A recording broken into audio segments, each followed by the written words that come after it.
Hola, ¿qué tal? Muy buen día, muchachos. Espero que se encuentren muy bien. Bien, vamos a empezar a hablar el día de hoy de un tema llamado la dimensión política de la participación. Vamos a hablar de las características que me hacen a mí poder participar dentro de las cuestiones políticas, saber que para poder actuar en cuestiones políticas, ser mayor de edad, las características que hacen, los tipos de participación, ver las características que hacen a una participación política, entre otras características que vamos a estar mostrando, ¿vale?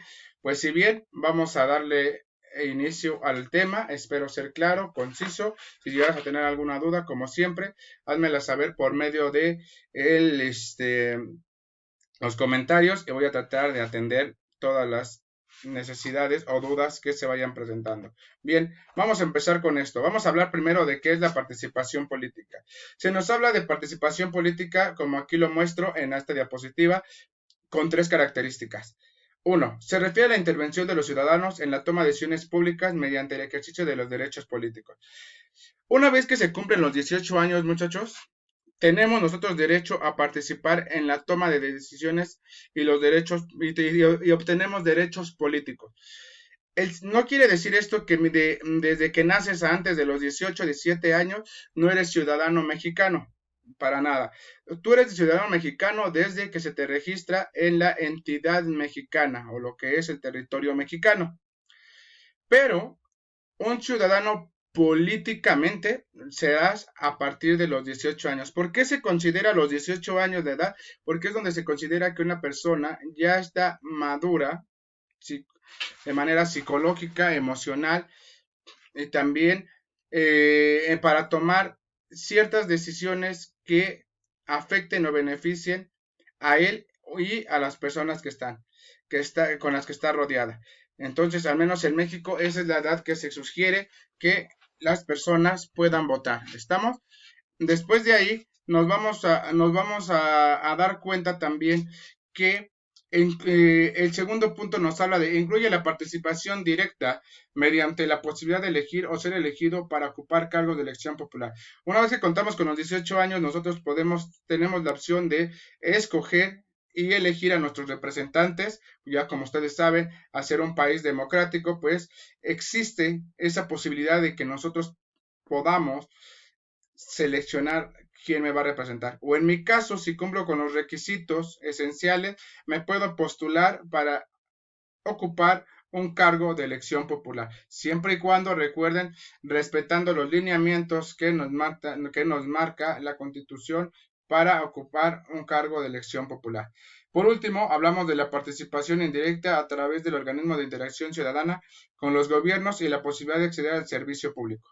Volvemos a lo mismo, que se nos permita a todos, ahí nos habla, al servicio público, que no se le dé nada más estos cargos o estos puestos del gobierno a pura gente conocida o a selectos, que se nos dé la posibilidad de poder utilizar un cargo en el servicio público a cualquier persona que así lo desee, obviamente con los estudios y los requerimientos necesarios que pide precisamente cada cargo o cada función dentro del gobierno y también haciendo y respetando las normas y leyes que establece el cargo que estamos ocupando y saber siempre que una vez que ocupamos un cargo en el sector gobierno nos convertimos en servidores públicos, lo cual estamos para servir a un cierto número de personas dentro de la población. Vamos a estar para servir a un cierto número de personas en la población, dependiendo de la entidad, el municipio o el lugar donde nos encontramos y del cargo público en el que nos desarrollamos. Bien, la otra diapositiva, perdón, habla de derechos políticos de los ciudadanos. ¿De qué nos habla aquí? Nos habla de los derechos, como ya lo dice, que nosotros como ciudadanos contamos. Una vez que contamos con 18 años, tenemos derecho a votar. Esto también aplica para las mujeres porque recordemos que en años anteriores, este, el derecho al voto a la mujer tardó demasiado en México en darse. Incluso, como dato curioso, te puedo decir que México fue uno de el sexto país, de los últimos países, fue el sexto en permitir el voto a las mujeres. Por último, también hacerte ver que el último país que permitió el voto a las mujeres fue Arabia Saudita en el 2011.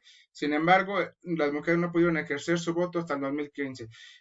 Tenemos un video que subí para los alumnos de tercero que precisamente habla del voto a las mujeres. Si lo quieres checar, lo puedes hacer. Eso nada más para enriquecer precisamente esto. Después, derecho a ser electo, lo que decíamos, que puedas tú mismo postularte para una elección popular. Después viene derecho de afiliarse a un partido político, como decimos, pertenecer a un partido político de los diferentes que ya tenemos en nuestro país, tú puedas participar en él como participante o como alguien que apoya a tu partido, o puedes, si cumples con las características, afiliarte a un partido y luchar por la candidatura de una elección popular. ¿Estamos? Derecho a participar individual o colectivamente en las decisiones y acciones del gobierno. Como quien dice aquí, prácticamente es participar individual de, ya sabes que yo opino esto, o colectivamente en las decisiones. Supongamos que la colonia dice, sabes qué, le vamos a pedir al gobierno municipal que nos arreglen las calles, pero necesitamos firmas, gente que nos apoye en tomar estas decisiones, y ahí es donde se lleva a cabo. Derecho a ser informado y a solicitar rendición de cuentas. Derecho a ser informado, volvemos a lo mismo, el Instituto Nacional de Acceso a la Información, conocido como el INAI, que es el que nos va a mostrar que estamos haciendo las cosas de manera organizada y clara, y que también, más bien que el gobierno está haciendo las cosas de manera organizada y clara, y que cada que le pidamos información en qué gasta pues los recursos que tenemos, él nos dé una respuesta o nos dé solución a lo que nosotros estamos pidiendo. En qué se gasta el dinero, cuánto tiempo se tardó, qué materiales se utilizaron, todo lo que nosotros deseemos saber, ellos nos tienen que dar respuesta ante esta situación. Vamos a hablar de la exclusividad de las personas que cumplen los requisitos. Como ya te hablaba, pues precisamente exclusividad se refiere a que, pues obviamente son requisitos o son cosas que se establecen obviamente a todo ciudadano mexicano, únicamente a los ciudadanos mexicanos, por eso es que dice exclusividad, y sobre todo porque es exclusivo de las personas que son mayores de 18 años, y la otra porque no tienen ninguna sentencia o están prófugos de la justicia. Aquí te lo dice la diapositiva. 1. Se refiere a los requisitos establecidos por la Constitución para ser considerado ciudadano. Los requisitos son que yo me registre ante el patrón electoral, o el título, o mejor conocido como el Instituto Nacional Electoral, en el cual te va a registrar como un ciudadano que ya tiene la mayoría de edad y que por tanto puedes te haces exclusivo de precisamente de poder tener derecho al voto, y entre los que ya vimos. La otra es, por tal motivo no incluye a las personas que son menores de 18 años. Aquí al revés. Si eres menor de 18 años, pues no tienes esta exclusividad de poder votar, de realizar ciertas acciones, ciertas cosas. Y la última es quienes se encuentran en una condición que amerite la suspensión de los derechos políticos, como por ejemplo estar sujeto a un proceso de penal por un delito grave, o bien ser prófugo de la justicia. ¿Estamos?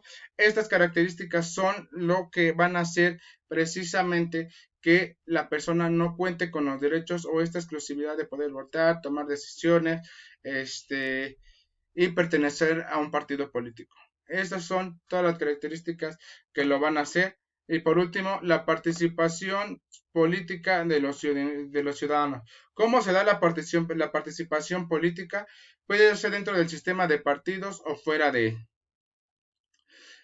No quiere decir que necesitamos pertenecer a un partido político para que podamos llevar nuestra participación. La participación se puede dar desde el hogar, se puede dar en nuestra escuela, en nuestro trabajo, en diferentes acciones, pero políticamente son decisiones que vamos a tomar con nuestra comunidad para la mejora de esta, con las presidentes municipales, estatales y etc, etc. La otra, mediante el ejercicio del derecho a la información, lo que te decía, que se nos mantenga informado, tener derecho a que se nos informe sobre los gastos públicos que realiza el gobierno. Emitiendo propuestas para el gobierno, es como en la seguridad, que tú te dirijas con el gobierno y le digas, sabes que yo tengo esta propuesta para poder atacar la inseguridad o las cosas que nos están afectando. La opinión sobre asuntos políticos también son los que van a permitir o hacer realizar que nosotros precisamente somos personas que participan en esto. Por último, esta dimensión de la participación se refleja entonces en las actividades que pueden hacer los ciudadanos en su calidad de integrante de la sociedad civil y también como parte de la sociedad política. Prácticamente habla que la participación se va a reflejar en las acciones que yo como persona tomo en mi ámbito personal y las que tomo en mi ámbito político. Te vuelvo a mencionar, políticamente hablamos de votar por nuestro representante, el derecho al voto, el derecho a opinar en la toma de decisiones políticamente del gobierno y de manera individual, pues lo que yo decido cuando a veces estoy en las decisiones que tomo a veces en casa, en la escuela, en el trabajo, etc. Bien, ya para no hacerte la larga, pues la actividad. Como ustedes saben, aquí viene la actividad. Lectura de los datos publicados por el INEGI de la página 184 y lo que van a hacer es escribir en el cuaderno los efectos de un clima social en el que se siga prestando la tortura y las violaciones al derecho de seguridad jurídica y la libertad personal. Obviamente lo que quiero es que me hables de qué pasaría si viviéramos o qué pasa sobre todo en esas entidades sociales en la que la tortura a las mujeres, al hombre, a los niños, las violaciones al derecho de seguridad jurídica, ¿qué quiere decir? Donde no se respetan, pues, precisamente esas reglas o los lineamientos, leyes establecidas para, no sé, si matas a alguien y que no se respetara, que se dejara matar a cualquier persona, pues, ¿qué pasaría si se permitiera el secuestro? En la libertad personal, hablamos de qué pasaría si hubiera todavía esclavismo. Necesito que me expliquen sobre esas tres cuestiones. No necesito que me escriban mucho, pero tampoco quiero tus dos rengloncitos como es su costumbre, muchachos. Hagan algo bien. Cuídense mucho. Buen día, buena tarde. Nos vemos en el próximo video.